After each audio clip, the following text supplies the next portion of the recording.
خواتین و حضرات، انفیکشن کنٹرول سوسائٹی آپ کو بیماریوں سے بچانے کے لیے، آپ کی صحت کو بہتر بنانے کے لیے مضامین آپ کی سماعت کے لیے پیش کرتی ہے۔ ہم بتانا چاہیں گے کہ آپ ڈائبٹیز یا ذیابیطس سے کیسے بچ سکتے ہیں۔ امریکہ میں بیماریوں کو کنٹرول اور بچاؤ سے متعلق مرکز CDC سینٹرل ڈیزیز کنٹرول کے مطابق تقریباً 2.60 کروڑ امریکی ذیابیطس یعنی کہ ڈائبٹیز میں مبتلا ہیں۔ ان میں سے 70 لاکھ ایسے ہیں جنہیں اپنی بیماری کا کوئی علم نہیں۔ اگر موجودہ شرح برقرار رہی تو اندازہ لگایا گیا ہے کہ 2020 میں 2020 تک امریکہ کی آدھی بالغ آبادی یا تو ذیابیطس میں مبتلا ہونے کے قریب ہوگی یا ہو چکی ہوگی۔ مریضوں کی اس مجموعی تعداد میں سے 90 سے 95% افراد کا تعلق ٹائپ 2 ذیابیطس سے ہوگا، جس سے بچنا ممکن ہے۔ اس حوالے سے اچھی خبر یہ ہے کہ جن لوگوں کو طبی جانچ پڑتال سے یہ معلوم ہو چکا ہے کہ وہ پری ڈائبٹیز میں ہیں، یعنی ان کے اس مرض میں مبتلا ہونے کا امکان ہے یا انہیں یہ دھڑکا لگا ہے کہ وہ اس کا شکار ہو سکتے ہیں، وہ اپنی زندگی کے طور طریقے میں تبدیل لا کر اس سے محفوظ رہ سکتے ہیں یا کم از کم اس بیماری کی آمد کو طویل عرصے تک ٹال سکتے ہیں۔ جائزوں میں یہ دیکھا جا چکا ہے کہ لائف اسٹائل کی تبدیلی سے 60 سال یا اس سے زائد عمر کے افراد میں ٹائپ 2 ذیابیطس کا خطرہ 71% کی حد تک گھٹ گیا تھا۔ اس ضمن میں جو چند کلیدی کردار ادا کرتی ہیں چیزیں وہ یہ ہیں: خون میں شکر کی سطح کو بڑھنے سے روک دیا جائے۔ فاقے کی حالت میں اگر بلڈ گلوکوز 100 ملی گرام پر ڈیسی لیٹر سے کم ہو تو یہ نارمل تصور کی جاتی ہے۔ اگر فاسٹنگ بلڈ گلوکوز 100 اور 125 ملی گرام ڈیسی لیٹر کے درمیان ہو تو یہ پری ڈائبٹیز کی علامت ہے، جبکہ بلڈ شوگر لیول اگر 125 ملی گرام پر ڈیسی لیٹر سے بڑھ جائے تو متعلقہ فرد شمالی امریکہ کے ان 10 بالغوں میں سے ایک ہو سکتا ہے جو ٹائپ 2 ذیابیطس کے مریض ہیں۔ لہذا وقت آ گیا ہے کہ ذیابیطس کے بڑھتے ہوئے قدم کو روکنے کے لیے درج ذیل اقدامات کیے جائیں۔ یہ تو ہم آپ کو امریکہ کے بارے میں بتا رہے تھے۔ ہمارے ممالک میں بھی، پاکستان، انڈیا، بنگلہ دیش، سری لنکا وغیرہ میں بھی کنڈیشن مختلف نہیں ہیں، مگر ہم اس کے بارے میں اعداد و شمار تو بتا نہیں سکتے، لیکن کم و بیش وہی صورتحال جو امریکہ میں ہے وہی صورتحال ہمارے ممالک میں بھی موجود ہے۔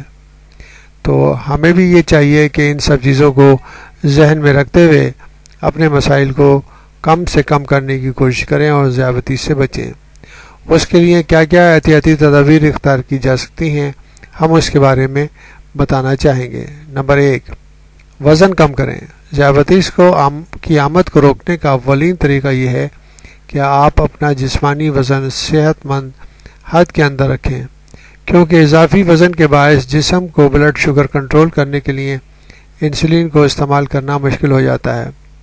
ماہرین کے مطابق جو لوگ ذیابیطس کا بہت زیادہ خطرہ محسوس کرتے ہیں یا زیادہ جسمانی وزن رکھتے ہیں، وہ اگر اپنے وزن کا 5 سے 10% معقول قسم کی ورزش اور صحت بخش خوراک سے کم کر دیں تو پری ڈائبٹیز کی صورتحال سے باہر نکل سکتے ہیں۔ نمبر 2، ریشے دار غذاؤں پر توجہ دیں۔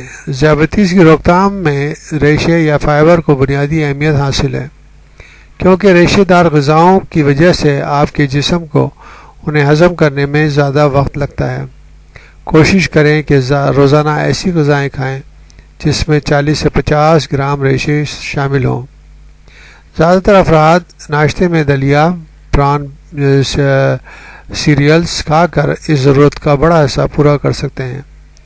اس حوالے سے اچھی اور بری کاربوہائیڈریٹ غذاؤں میں تمیز کرنا ضروری ہے۔ اچھی کاربوہائیڈریٹ والی ریشے دار غذاؤں سے گلوکوز آہستہ روی کے ساتھ خارج ہوتا ہے، جس سے خون میں شکر ایک دم نہیں بڑھتی۔ نمبر 3، چائے اور کافی کا معتدل استعمال۔ گزشتہ چند سالوں کے درمیان ہونے والی تحقیق میں یہ دیکھا گیا ہے کہ جو لوگ چائے اور کافی اعتدال کے ساتھ پیتے ہیں ان کو ذیابیطس کم ہوتی ہے۔ 18 مختلف طبی جائزوں کے نتائج سے پتہ چلا ہے کہ روزانہ 3 سے 4 کپ کافی پینے والوں میں کافی بالکل نہ پینے والوں یا دن میں 1 کپ پینے والوں کے مقابلے میں ذیابیطس کا خطرہ 25% کم تھا۔ اسی طرح جو لوگ روزانہ سبز یا سیاہ چائے کے 3 سے 4 پیالی پی رہے ہیں ان میں ذیابیطس کا خطرہ بھی 18% یعنی 18% گھٹ چکا تھا۔ نمبر 4، حرکت میں رہیں۔ آپ اگر ورزش کریں گے یا متحرک زندگی گزاریں گے تو اس سے آپ کے جسم کی وہ مشینری طاقتور ہوگی جو خون میں شکر کے مقدار کو کنٹرول کرتی ہے اور اس سے ذیابیطس سے بچاؤ ممکن ہوتا ہے۔ طبی جائزوں میں دیکھا جا چکا ہے کہ ورزش سے انسولین کی حساسیت بڑھ جاتی ہے اور اس کی وجہ سے خون میں شکر کی سطح کو طویل المدت فائدہ پہنچتا ہے۔ ایک اسٹڈی یہ بتاتی ہے کہ صرف 1 مرتبہ کی ورزش سے انسولین کی حساسیت بعد کے 16 گھنٹوں تک بڑھی رہتی ہے۔ یاد رہے کہ ہر قسم کی جسمانی حرکت سے خون میں شکر کی مقدار اسی طرح گھٹتی ہے کہ خون سے گلوکوز ایک الگ ہو کر وہ مسلس یعنی کہ پٹھوں میں بطور ایندھن استعمال ہونے لگتی ہے۔ ہفتے میں 5 دن واکنگ، بائکنگ، سوئمنگ، جاگنگ، یہاں تک کہ ڈانسنگ سے بھی فائدہ اٹھایا جا سکتا ہے۔ نمبر 5، دن بھر میں 3 بھرپور کھانے۔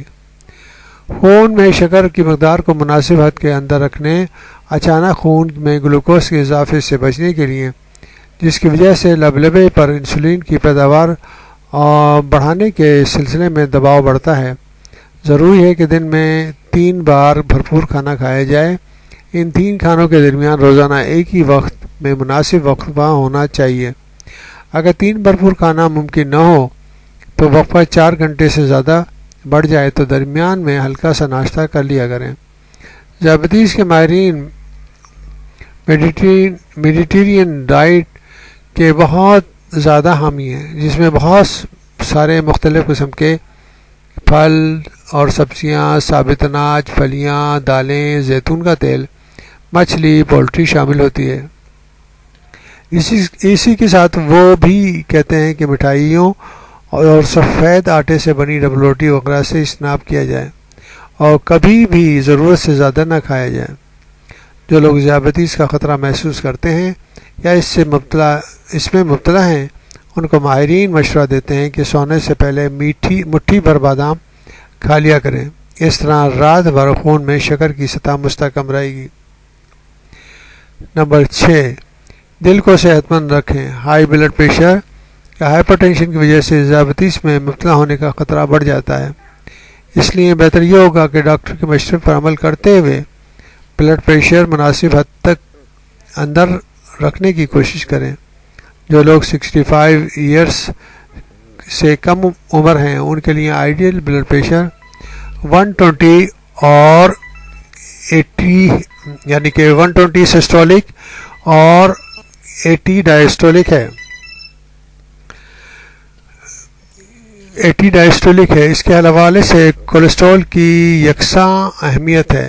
آپ کو چاہیے کہ اپنے ڈاکٹروں کو میں کولیسٹرول چیک کرنے کے لیے کہیں۔